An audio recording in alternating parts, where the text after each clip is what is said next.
different myths that they come up with, because once you're pregnant there is a lot of information that you get from your elders, from your family, from your friends, and बहुत सारी ऐसी चीज़ें होती हैं जो वो बताते हैं जिनका कभी कभार scientific basis नहीं होता है, and as long as they're harmless, some of them are fun also, but so that's okay. लेकिन अगर कोई ऐसी myths होते हैं जो आपके हेल्थ के लिए अच्छे नहीं हैं या जो आपको वरी कर रहे हैं, आपको एंग्शियस कर रहे हैं, देन इट इज़ इम्पॉर्टेंट कि हम उनको डिस्कस करें, and I would like you to know the scientific basis of all those things and what really are myths and what are facts. So let's start with even before you get pregnant, because so there is a myth कि आपको the first time you have intercourse when you're trying, you should get pregnant. Now this is a very common myth and I do get a lot of young couples who are trying, and वो मेरे पास जो लड़कियां आती हैं वो रोती हैं आके कि हम 3 महीने से ट्राई कर रहे हैं और हमारे सारे फ्रेंड्स को 1 shot pregnancies हो गए बट हमको अभी तक नहीं हुआ है. So this is really a myth. In one cycle, if both the partners are perfectly fine and even if they're trying at the right time, it is only an 8% chance that they'll get pregnant, and majority of them will not. So this 1 shot pregnancies only happen in movies, so you should not worry so much. You have to give yourself time, because if you start stressing over this, then आपको और stress के वजह से it becomes difficult for you to get pregnant. And actually if you are young and there's no problem, you can even try for 1 year, and if you've done all your tests and everything is normal, so it's okay to try for a longer time and don't get worried about it. So अब आते हैं कि अब हम pregnant हो गए हैं, तो सबसे पहला मिथ ही होता है कि पहले 2 महीने तक तो हमने किसी को बताना नहीं है और हमने डॉक्टर को भी नहीं दिखाना है. सो विच इज़ कि लोगों की नज़र लग जाएगी.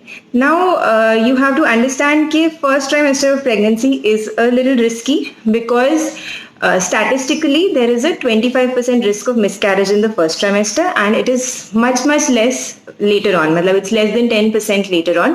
So of course first trimester is risky, but वो वैसे ही risky है. वो hormones की support चाहिए होती है उस pregnancy को, उसको नज़र लगने की बात नहीं है. And more importantly आपको अपने डॉक्टर को विजिट करना बहुत ज़रूरी है. लोग सोचते हैं कि हम डॉक्टर के पास जाएंगे, वो बहुत सारे टेस्ट लिखेंगे, वो अल्ट्रासाउंड करेंगे या वो इंटरनल चेक करेंगे, उससे मिसकैरेज हो जाएगा, जबकि ऐसा नहीं है. It is very important to do those test to find out कि आपको शुगर तो नहीं है, थायराइड तो नहीं है, कोई और प्रॉब्लम्स तो नहीं है, ताकि उसकी हम ट्रीटमेंट जल्दी शुरू कर सकें. It is very important to start folic acid, क्योंकि आपके बच्चे का brain development is actually happening in the first trimester. So if you don't take folic acid, vitamin D at that time, then it can affect your pregnancy. And secondly, ultrasound करने से कोई miscarriage नहीं होता. Ultrasound is very safe, and a dating ultrasound in the 6th week of pregnancy is very important, ताकि हम देख सकें कि बेबी ठीक है, उसके कितनी जेस्टेशन है, and if there is a problem then we need to act on it. We need to give you some extra support in pregnancy depending on those reports. So this is one myth that you should not follow because it could be dangerous. And so ultrasound की बात आई तो I would also say that a lot of people tell me कि हम इतने ultrasound कराते हैं, हमारे बच्चे को कोई रिस्क तो नहीं होगा. So ultrasound is actually sound waves. Ultrasound is not risky to the baby. बहुत सारे स्टडीज हुए हैं और बहुत सालों से अल्ट्रासाउंड यूज हो रहा है. So there is only a slight increase in the temperature of the, so heat थोड़ा जनरेट होता है, तो वेरी अर्ली प्रेगनेंसी में हल्का सा टेम्परेचर इंक्रीज होता है, but that is also not been shown to harm the pregnancy so much, and later on it's absolutely safe. However x-ray safe नहीं है, सीटी स्कैन सेफ नहीं है, इसलिए वो हम एडवाइज ही नहीं करते हैं. MRI and ultrasound are safe in pregnancy. Okay, अब आते हैं हमारा एक और जो मिथ्स होते हैं जो खाने पीने से रिलेटेड होते हैं, जो कि जैसे ही आप प्रेग्नेंट होते हैं आपको बहुत लंबी लिस्ट दी जाती है कि ये सब आपने नहीं खाना है, और ये बहुत सारी चीज़ों की लिस्ट होती है जिसमें से कुछ सही है, कुछ गलत है. सो आई वुड से, so let me give you examples. One is raw papaya, raw pineapple, ये आपको नहीं खाना है. तो इसमें कुछ ट्रूथ है कि जो पपाया के सीड्स होते हैं उसमें एक एक्सट्रैक्ट होता है which is called papain which can cause uterine contractions.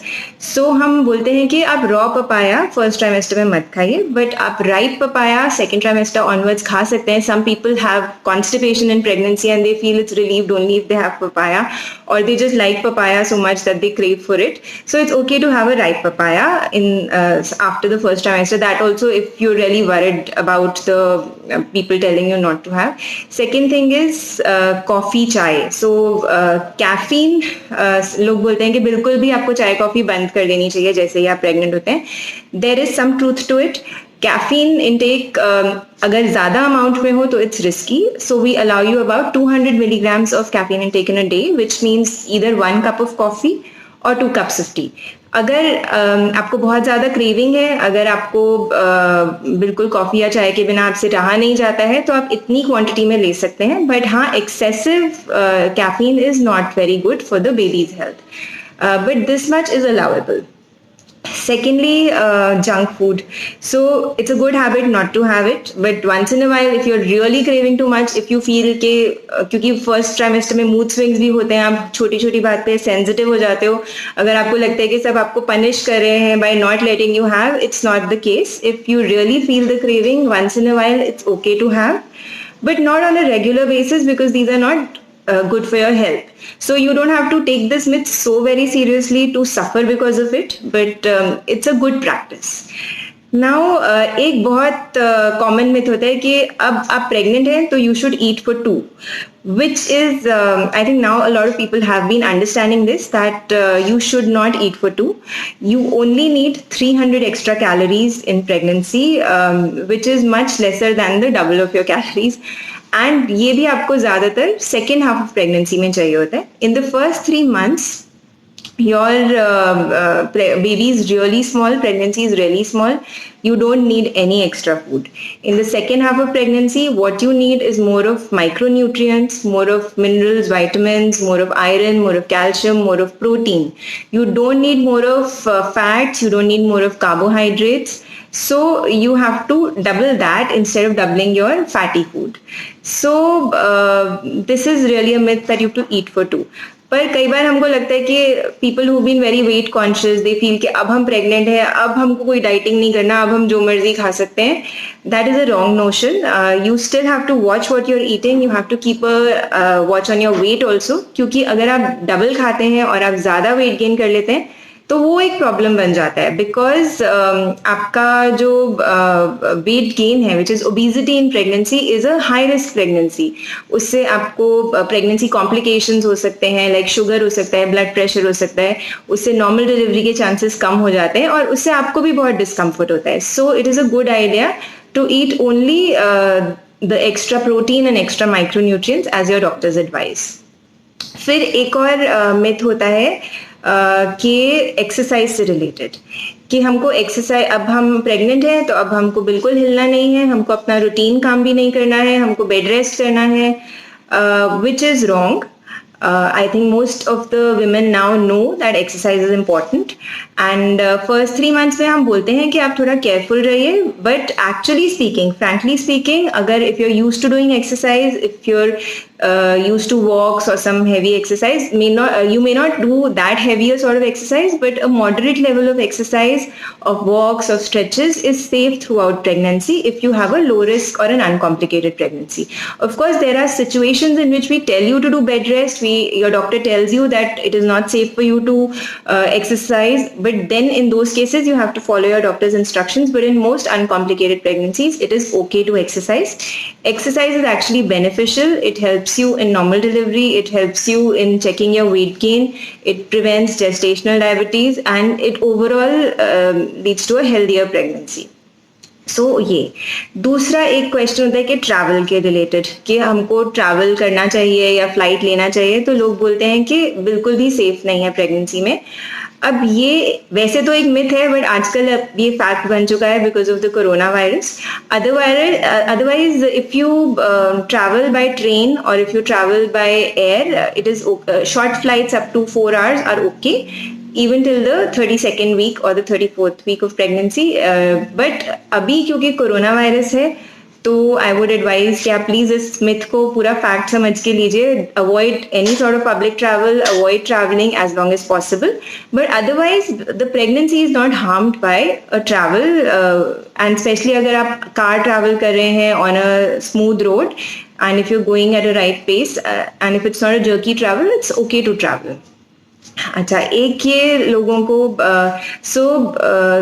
इसी के साथ जैसे ये फर्स्ट ट्राइमेस्टर में ये यूजुअल मिथ्स होते हैं, but as the pregnancy grows in the second trimester, तो एक ये मिथ लोगों को लगता है कि अगर हम टेढ़े मेढ़े होके सोएंगे या कभी हम उल्टे होके सोएंगे तो हमारा पेट दबेगा तो बच्चा कंप्रेस हो जाएगा या बच्चा सफोकेट हो जाएगा. ऐसा नहीं होता है. जो आपका बेबी है वो यूट्रस के अंदर है और उसके आसपास पूरा वाटर का amniotic फ्लूइड है, तो वो वेल कुशन्ड है. सो आपके पेट को दबाने से बेबी नहीं कंप्रेस होता है. आपको डिस्कम्फर्ट हो सकता है. ऑफकोर्स अगर आप टाइट कपड़े पहने या आप उल्टा होके सोएं तो आपको डिस्कम्फर्ट हो सकता है. And that is why we tell you to sleep in the left lateral position from the 16th week onwards. तो it is a good practice, लेकिन यू शुड नॉट थिंक कि मैंने अपने पेट को दबाया तो उससे मेरा बेबी कंप्रेस हो रहा है. So that is not true. Now there is also a notion कि जब हमारे बच्चे की ग्रोथ हो रही है तो अगर वो ग्रोथ कम हो रही है, मतलब अगर हमारा बेबी छोटा है तो अच्छी बात है, क्योंकि हमको फिर नॉर्मल डिलीवरी में आसानी होगी.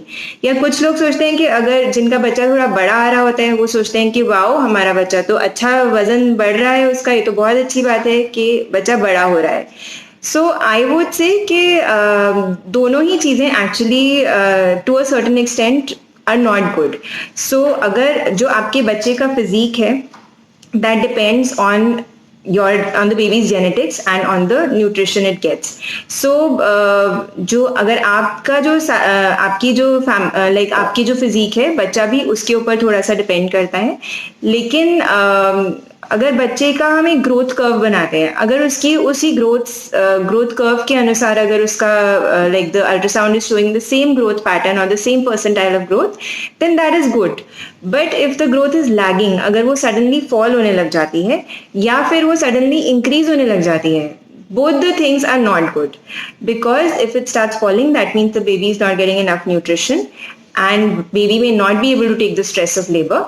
On the other hand, if the baby is growing heavier in size, that could be a sign because of obesity or because of gestational diabetes. And that a big baby doesn't always mean a healthy baby, because उसमें अलग तरह के complications होते हैं. बच्चे को delivery के बाद उसका शुगर फॉल हो सकता है, उसकी लंग मेच्योरिटी डिले हो सकती है और उसको इलेक्ट्रोलाइट इम्बैलेंस हो सकता है. And a big baby or a heavy baby can also have possibilities of childhood obesity or diabetes later on in life. So it is important to control that as well. So ये भी एक myth है. Now कुछ बहुत interesting myths होते हैं कि हमारे बच्चे का जो रंग है वो ज़्यादा फेयर होगा अगर हम केसर वाला दूध पियेंगे, या अगर हम सुबह उठ के मिश्री खाएंगे, या अगर हम कोकोनट वाटर पियेंगे, या कुछ लोग बोलते हैं कि काले कपड़े मत पहनो उससे बच्चा काला हो जाएगा. तो ये सब myths are harmless. I would say कि आपकी मर्जी है, आप नहीं, अगर आप उसमें बिलीव करते हैं it's okay if you want to have these things और नॉट हैव दीज थिंग्स. लेकिन to actually tell you the truth, बच्चे का जो रंग है, बच्चे की जो हाइट है, बच्चे की जो आईज का कलर है, बच्चे के जो फीचर्स हैं वो आपके ऊपर जाते हैं, बिकॉज वो आपका ही तो बच्चा है. So basically if you are the complexion of the child doesn't really depend on what you're eating basically. So these are I mean, if you really believe in them you can follow them, but it is not going to change the color or the complexion of your baby. Second एक और myth होता है जो बहुत ही लोग करते हैं कि हमारा ये होगा तो लड़का होगा, वो होगा तो लड़की होगी. दिस इज लाइक अगर बेबी का टमी अगर आपका हाई है तो लड़की होगी, या अगर हार्ट रेट ज़्यादा आ रहा है बच्चे का तो लड़की होगी, या अगर आपकी स्किन पे ग्लो आ गई है तो फिर आपका बेबी गर्ल होगा, या पेट की शेप ऐसी है, या जो एक सेंटर में ब्लैक लाइन होती है जिसको हम लीनिया नाइग्रा बोलते हैं, उसको देख के लोग बताते हैं. So these are interesting things. It's a good guessing game, but none of these really decide कि आपको लड़का होगा या लड़की होगा. But as long as you're not stressed about it, as long as you take it in your stride in a fun way, it's okay. Nothing like that is going to change the gender of the baby. बच्चे का gender उसके जब fertilization one cell stage पे ही decide हो चुका होता है और वो change नहीं होता है. तो आपके कुछ भी करने से कुछ नहीं होगा. सो ओनली थिंग इज कि अगर ये चीज आपको स्ट्रेस नहीं कर रही है तो इट्स हार्मलेस. लेकिन you should not feel worried about it, because I do get some patients unfortunately, जैसे अगर किसी की एक बेटी है and then people are telling her that these are signs कि फिर से बेटी होगी, so they, because of family pressures or whatever, so they start getting worried about it. So these are not things that you should stress over. I would say कि चाहे आपको जब as long as the baby is in your womb and you don't know what the gender is, you should not actually be fixated on a particular gender, because चाहे आपको लड़की ही चाहिए हो, लेकिन अगर वो बेटा born होगा तो फिर उसको वो unwanted feeling नहीं आनी चाहिए. So you should actually accept whatever the gender of the baby is with open arms, and that should really not be a point on which you should stress over. Because nowadays I don't think there's absolutely no difference whether it's a girl or a boy. So you should just actually pray for a healthy and happy baby, which is also, again, people say कि अगर आप खुद pregnancy में खुश रहते हो तो आपका बच्चा भी healthy होता है. ये actually true है. It's like a lot of studies have shown that if there is a certain stress in pregnancy, then that starts affecting the baby's growth. So it is important to be happy mood-wise and not be stressed in your pregnancy, which is, I think you have to really force yourself sometimes to not get stressed over little things, which you have to keep in mind. Acha, now let's come to a lot of myths which are related to labor. So people say कि जब भी आपको labour pain शुरू होता है, अच्छा पहले तो कुछ लोग सोचते हैं कि लेबर पेन इतना बुरा पेन है कि उसमें आप ऑलमोस्ट मर जाते हो, मतलब it's really a very very bad pain, it just kills you. I would say कि of course everybody has a different pain threshold. Some people do it comfortably, some people need some pain relief, but that severe level of pain that we're talking about happens in the last couple of hours. वो पूरा labour इतना बुरा pen नहीं होता है. So इस pen के डर से आपको लेबर के लिए ट्राई ना करें, ऐसा नहीं होना चाहिए. So that I would say is a myth, and nowadays we have so many options of pain relief that you can easily avail them. Secondly, लोग बोलते हैं कि जब आप थर्ड ट्राइमेस्टर में हैं तो आप, या जब आपको लेबर शुरू होता है तो you should start having lot of ghee. जैसे ही पेन शुरू होता है तो सब आपके बड़े लोग आपको घी पिलाते हैं और बादाम का शीरा एंड बहुत सारी हैवी चीज़ें, ताकि बेबी स्लिप आउट हो जाएगा. In fact when I used to work in Maulana Azad medical college, तो वहाँ पे हमारे एक और मिथ होता था कि आप अपने बाल अगर बांध के रखोगे तो बच्चा अंदर अटक जाएगा. You have to open your hair so that the baby slips out. So these are all funny myths. Actually, baby has to come out through the birth canal. It does not matter whether you're having ghee or not. There is of course a basis for these, क्योंकि पुराने ज़माने में ladies को बहुत ज़्यादा कुछ खाने को नहीं दिया जाता था, उनके इतना एनर्जी लेवल्स नहीं होते थे, अच्छे से नरिश नहीं होते थे. So in the third trimester they were given heavy food to eat so that they have energy for the labor and for the post delivery time. लेकिन आजकल people are eating well and they're well nourished and they don't need any extra calories just to prepare them for labor. And घी खाने से baby slip out नहीं होगा, because आपके birth canal और आपके खाने के रास्ते में कोई कनेक्शन नहीं है. एंड इनफैक्ट अगर आप लेबर में बहुत हैवी चीज़ें खा के आते हो, it actually leads to problems, because जब सर्विक्स डायलेट होता है तो आपको उल्टी की फीलिंग आती है. So if you eaten too much of heavy stuff, you keep vomiting during your labour and you become more uncomfortable. Secondly, अगर कुछ कॉम्प्लिकेशन है और हमको सिजेरियन करना पड़ रहा है in emergency, then if you've eaten heavy food, then this is a big complication for anesthesia, क्योंकि वो खाना आपके सांस के रास्ते में जा सकता है. So we prefer कि आप बहुत heavy खाना खा के लेबर में ना आए. Now another common myth which people feel कि लेबर पेन रिलीफ के लिए जो हमको पीठ में सुई लगाते हैं, जिसको हम एपिड्यूरल कहते हैं, उससे हमको बैकएक होएगा. विच आई वुड से बहुत सारे लोग हैं जिनको ये मिथ है. And I have personally taken epidural both my deliveries and touchwood I don't have any backache. And there have been a lot of studies जिन्होंने स्टडी किया, जो रैंडमाइज स्टडीज थी कि कुछ लोगों को उन्होंने एपिड्यूरल दिया था प्रेगनेंसी में और कुछ लोगों को नहीं दिया था, और जब उन्होंने रेट ऑफ बैकएक देखा तो दोनों ही ग्रुप्स में the people having बैकएक were the same. So this actually means that epidural had not caused the बैकएक. वो हमको वहम हो जाता है कि हमने पीठ में सुई लगाई और हमको इसीलिए बैकएक हो रहा है.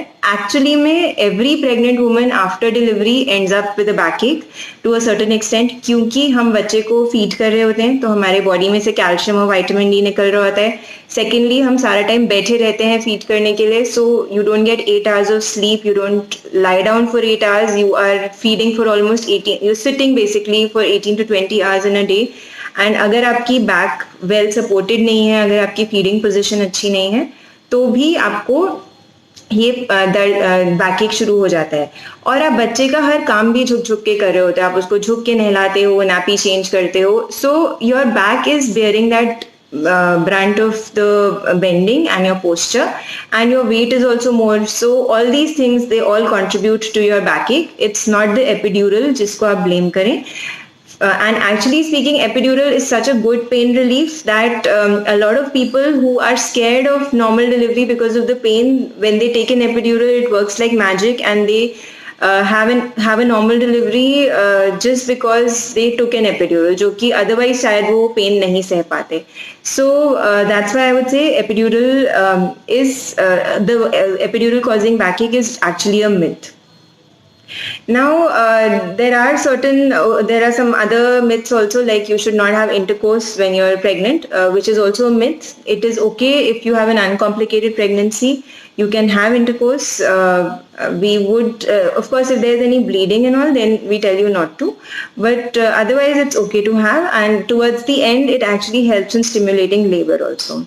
So besides that, I think there are other myths regarding जैसे कुछ खाने पीने की चीज़ें हैं, जैसे गर्म चीज़ें हैं वो नहीं खानी चाहिए. बहुत सारे लोग बोलते हैं ड्राई फ्रूट नहीं खाना चाहिए, या फ्रूट नहीं खाना चाहिए, या कुछ मतलब स्पेसिफिक चीज़ें वो मुझसे पूछते हैं. तो जनरली माय एडवाइस इज कि there is no scientific basis for these things in most cases. लेकिन हमारी जो इंडियन स्टडीज़ हैं, जो आयुर्वेदा हैं, वो बोलते हैं कि कुछ गर्म चीज़ें हैं जो नहीं खानी चाहिए. और अगर आपके बड़े घर में सब आपको बोल रहे हैं कि आप ये मत खाइए, तो फिर why stress yourself. I think if you really not craving for it, it's okay not to have, at least for the first trimester, because there could be some increase in the contractions of the uterus because of some of those things, although there is no scientific basis for that. But for your mental peace, even if you don't have it for the first 3 months, it's okay. Now there is also a myth that you should not have curd, or you should not have cheese in pregnancy. It is okay to have milk and milk products, and they're very good. लेकिन कुछ चीज़ होते हैं जो fermented चीज़ होते हैं, वो आपको नहीं खाने चाहिए. Processed चीज़ आप खा सकते हैं. दूसरा, कुछ लोग बोलते हैं कि हमको non-veg नहीं खाना चाहिए. Of course, अगर आप vegetarian हैं तो आपको non-veg नहीं खाना चाहिए. But if you're already a non-vegetarian, then non-veg is good protein. But आपको ये ध्यान रखना है कि non veg should be well cooked. आप अगर घर पे खाएं, अच्छे से कुक करके खाएं, so it is okay to have. There are certain fish which we say के फिश के अंदर थोड़ा सा मर्क्यूरी होता है जो सेफ नहीं होता है, स्पेशली जो लोकल फिश होती हैं, जो उनको जो बेसिकली उस वाटर में होती हैं जो इनहैबिटेशन के पास है, या कुछ स्पेसिफिक फिश होती हैं like shell fish, sport fish, tuna, वो सब हमको नहीं खानी चाहिए. बट अगर आप रेगुलर फिश ईटर हैं तो having maybe the safer variety of fish once or twice a week is okay.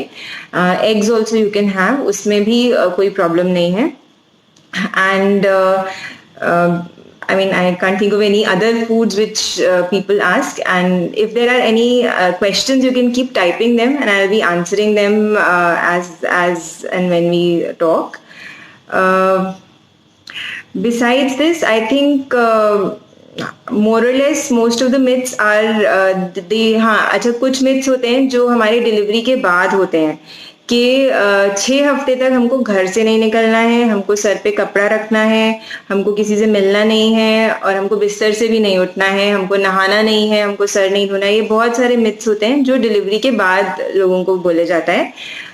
तो इसमें कुछ चीज़ें you have to understand the basis of this. One is के in the olden times ladies बहुत काम करती थी, खेतों में भी काम करती थी, घर का भी सारा काम करती थी, तो उनको एडिक्वेट रेस्ट देने के लिए ये सब रूल्स बनाए गए थे. लेकिन आजकल हमारे पास एडिक्वेट हेल्प है, पेरेंट्स हैं, इन लॉज हैं, husbands also help out, and you have house helps also, so it is okay to so you don't really have to do a bed rest. You have to move about. In fact, अगर आपकी delivery हुई है या caesarean हुई है तो it's important कि आप चलते फिरते रहो, आप बेड रेस्ट ना करो, क्योंकि उससे आपके पैरों में क्लॉट्स बन सकते हैं and they can go to your different parts of the body and can cause serious complications.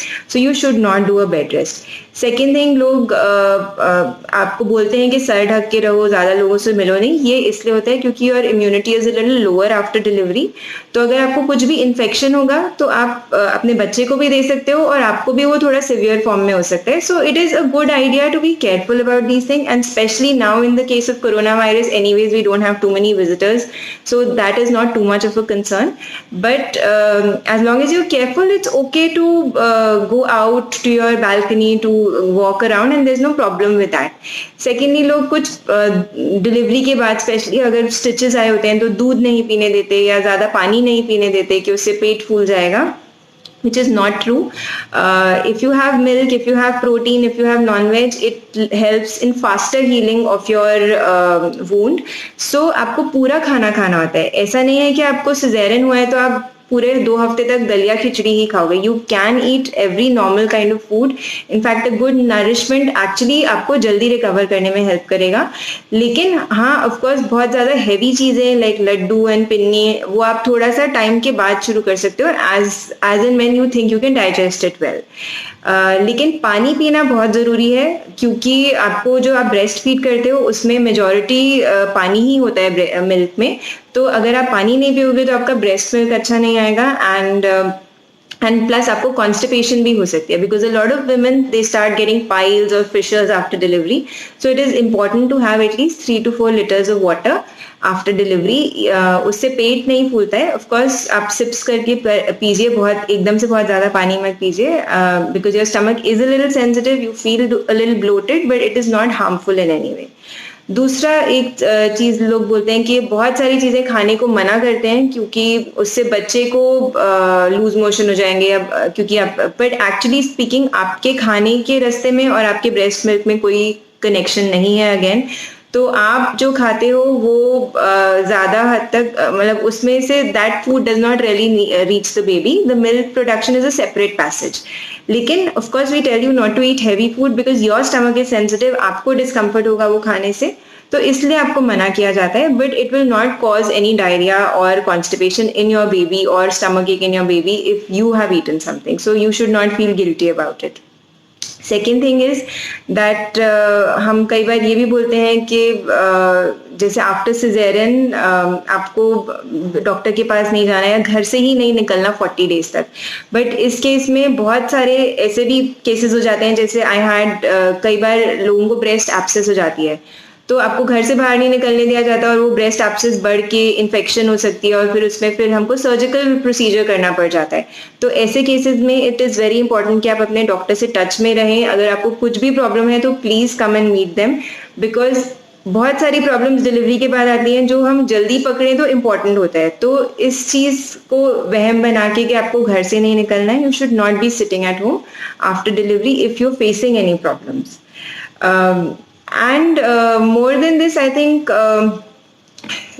most people generally are now educated and they do understand कि क्या जनरल प्रॉब्लम्स आती हैं. बच्चों को भी रिलेटेड बहुत सारे मिथ्स होते हैं, जैसे हम बोलते हैं कि आप फुली ब्रेस्ट फीड करिए, बट कुछ लोगों के सेरेमनीज होते हैं कि हम शहद चटाएंगे या हम कुछ स्पेसिफिक चीज़ उसको देंगे या हम ब्रेस्ट पे कुछ लगाएंगे एंड देन उसके बाद बच्चे को दूध पिलाएंगे. सो साइंटिफिकली स्पीकिंग बच्चे का स्टमक बहुत सेंसिटिव होता है. We don't want to give them anything which can cause a stomach infection. The safest thing for the baby is exclusive breast feeding for the first 6 months. And हम उसके अलावा कुछ भी बच्चे को देते हैं तो उससे उसको एलर्जी भी हो सकती है, इन्फेक्शन भी हो सकती है. So we don't consider it very safe. So at the end, I would like to say that it is good to know what is right and what is wrong. As long as the myths which are harmless and they're not bothering you, it's okay. But you should not be worrying so much about certain things that have happened, or if certain instructions which you don't want to follow. It's as I've discussed, all these are really myths, and you should take your own call. And nowadays I'm glad that people read so much and they are well educated, well informed. But still हमारे traditions हमको बहुत सारी चीज़ें सिखाते हैं जो हम give up नहीं कर सकते. तो जो आप कंफर्टेबली फॉलो कर सकते हैं, that is okay, but don't do something that could harm your health. And that is why you should always discuss these things with your doctor whenever you have a doubt. And I hope this